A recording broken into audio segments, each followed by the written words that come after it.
ದಕ್ಷಿಣ ಕನ್ನಡ ತೆಂಗು ಉತ್ಪಾದಕರ ಸಂಸ್ಥೆಯು ತನ್ನ ವ್ಯವಹಾರವನ್ನು ರಾಜ್ಯ ಮಟ್ಟಕ್ಕೆ ವಿಸ್ತರಿಸಲು ಯೋಜನೆ ರೂಪಿಸಿದ್ದು, ರಾಜ್ಯದ ಪ್ರತಿ ತಾಲೂಕಿನಲ್ಲಿ ವಿತರಣಾ ಕೇಂದ್ರಗಳನ್ನು ಎರೆಯಲು ಉದ್ದೇಶಿಸಿದೆ. ಹಲವು ಉತ್ಪನ್ನಗಳನ್ನು ಅಭಿವೃದ್ಧಿಪಡಿಸಿ ಉತ್ಪಾದನಾ ಘಟಕವನ್ನು ವಿಸ್ತರಿಸಿದೆ. ಮುಂದಿನ ದಿನಗಳಲ್ಲಿ ಸಂಸ್ಥೆಯ ಉತ್ಪನ್ನಗಳ ಮಾರುಕಟ್ಟೆ ವಿಸ್ತರಿಸುವ ಉದ್ದೇಶದಿಂದ ಫ್ರಾಂಚೈಸಿ ತೆರೆಯಲು ಅವಕಾಶವನ್ನು ಕಲ್ಪಿಸಿ ಆಸಕ್ತರಿಗೆ ಸ್ವ ಉದ್ಯಮ ಘಟಕ ಆರಂಭಿಸಲು ಅವಕಾಶ ನೀಡುತ್ತಿದೆ ಎಂದು ಸಂಸ್ಥೆಯ ಕಾರ್ಯನಿರ್ವಹಣಾಧಿಕಾರಿ ಚೇತನ್ ಎ ಹೇಳಿದರು. ಅವರು ನಗರದ ಪ್ರೆಸ್ ಕ್ಲಬ್ನಲ್ಲಿ ಸುದ್ದಿಗೋಷ್ಠಿಯನ್ನು ನಡೆಸಿ ಮಾಹಿತಿ ನೀಡಿದರು.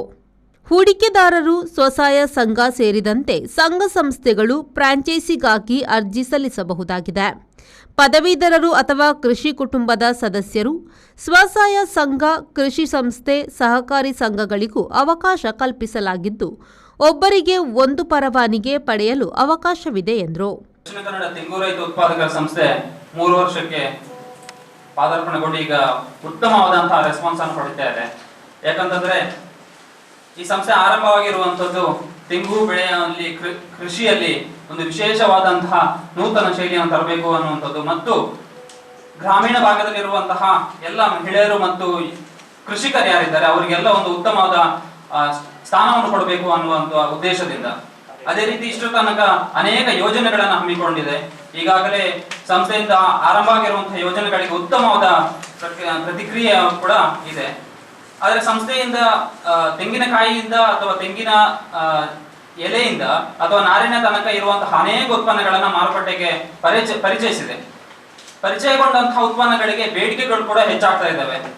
ಅದೇ ರೀತಿ ಸಂಸ್ಥೆಯಲ್ಲಿ ಮೆಂಬರ್ಶಿಪ್ ಅಂದ್ರೆ ಸದಸ್ಯರ ಸಂಖ್ಯೆ ಕೂಡ ಹೆಚ್ಚಾಗ್ತಾ ಇದೆ. ಈಗಾಗಲೇ 20,000 ಸದಸ್ಯರುಗಳು ಸಂಸ್ಥೆಯನ್ನ ಒಳಗೊಂಡಿದೆ.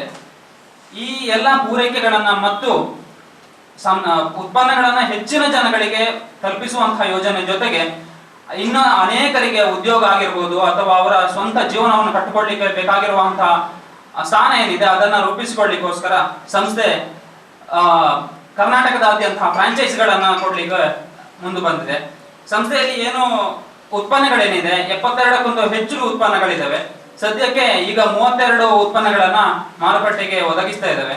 ಅದರಲ್ಲಿ 24 ತೆಂಗಿನ ಸಸಿಗಳು ಕೂಡ, ಯಾಕಂತಂದ್ರೆ CPCRA ಇಂದ ಪಡೆದಂತಹ ತಂತ್ರಜ್ಞಾನದಿಂದ ಎಲ್ಲಾ ಉತ್ಪನ್ನಗಳನ್ನ ಕೂಡ ಸಂಸ್ಥೆ ತಯಾರಿಸ್ತಾ ಇದೆ. ಅದರ ಜೊತೆಗೆ CPCRA ಇಂದ ಏನು ಅನುಮೋದಿತ ತೆಂಗಿನ ಗಿಡಗಳಿದ್ದಾವೆ ಅವುಗಳ ಕೂಡ ಹೆಚ್ಚಿನ ರೈತರಿಗೆ ದೊರಕುವಂತಹ ಯೋಜನೆಯಲ್ಲಿ ಫ್ರಾಂಚೈಸಿ ಮುಖಾಂತರ ಅವುಗಳನ್ನು ವಿತರಿಸುವಂತಹ ಎಲ್ಲ ಯೋಜನೆ ಕೂಡ ಸಂಸ್ಥೆಯಲ್ಲಿ ಒಳಗೊಂಡಿದೆ.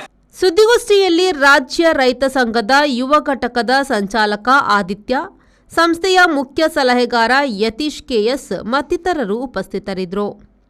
ಶರತ್ ಸಾಲ್ಯನ್, V4 ನ್ಯೂಸ್, ಮಂಗಳೂರು.